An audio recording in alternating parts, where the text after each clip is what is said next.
local food bank. President Obama calls on local scientists and engineers to help map the brain.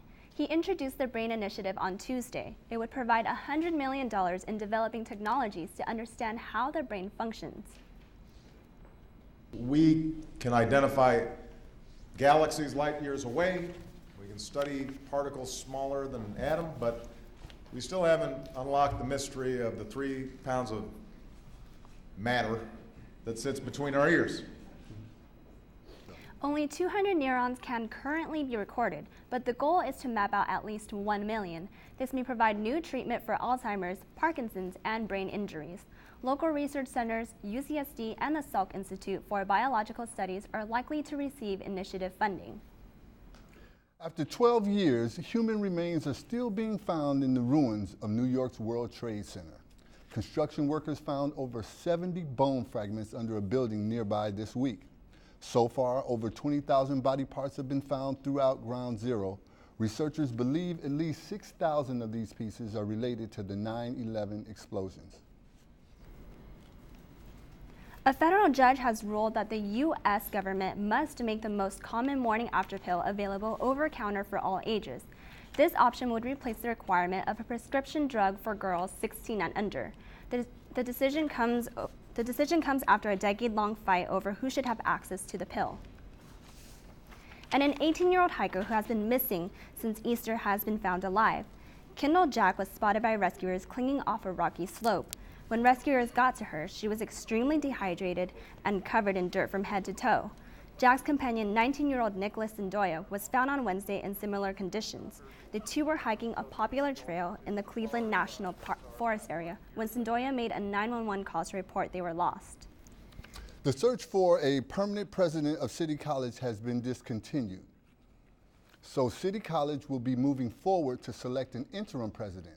Now, the interim president will serve during the 2013 and the 2014 academic year. A new search process for a permanent president will begin early this fall. San Diego City College is hoping to have that person on board by July 1st, 2014, or sometime shortly thereafter.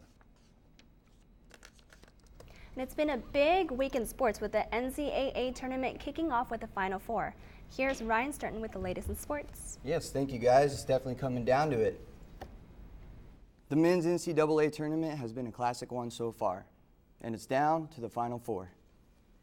Tomorrow's first matchup is the Louisville Cardinals against the 9-seed Wichita State Shockers. After that, you can catch the 2-4 seeds Syracuse and Michigan go head-to-head, in which should make for a great battle. The winners of those two games will face off in an epic championship game on Monday, April the 8th. Be sure to tune in to see who is crowned king of March Madness. Also, tragedy struck on the court this past week of the tournament for the Louisville Cardinals. With 6:33 left in the first half, Kevin Ware tried to block a shot but landed badly and broke a bone in his right leg. Coach Pitino says that the team had no choice but to win. It was terrible to watch. I felt awful for the players, felt awful for the fans, but we had to gather ourselves. The team gathered their courage and went on to defeat Duke with their teammate in mind. Women's college basketball is also down to the Final Four. Many of the favorite teams such as UCLA, Purdue, and Baylor went down in the earlier rounds. The 5-seed Louisville Cardinals will take on the dominant 2-seed Cal Bears. The second game will be a great battle of number 1 seeds as the Notre Dame Fighting Irish will face the UConn Huskies. The winners will play for the Women's Basketball National Championship on Tuesday. Tune in to this matchup to find out who will be crowned queen of the Women's NCAA tournament. Also, Brian Banks, who was falsely convicted of rape, signed a contract with Atlanta Falcons this week. Banks was a star middle linebacker at the Long Beach Polytechnic High School with a scholarship offered to USC when female student accused him of rape. Facing up to 41 years in prison, he accepted a plea bargain and served a 5-year sentence. The woman later tried to friend Banks on Facebook and recanted the sexual assault allegations. Banks said he felt humbled and spiritual to have lost it all and one day have it all back.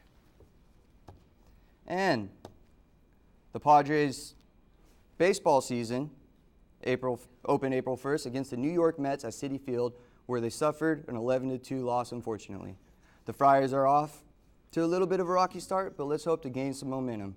Yesterday marked their first win of the season against those pesky Mets. Tonight, they will begin their second 3-game series at Colorado Rockies.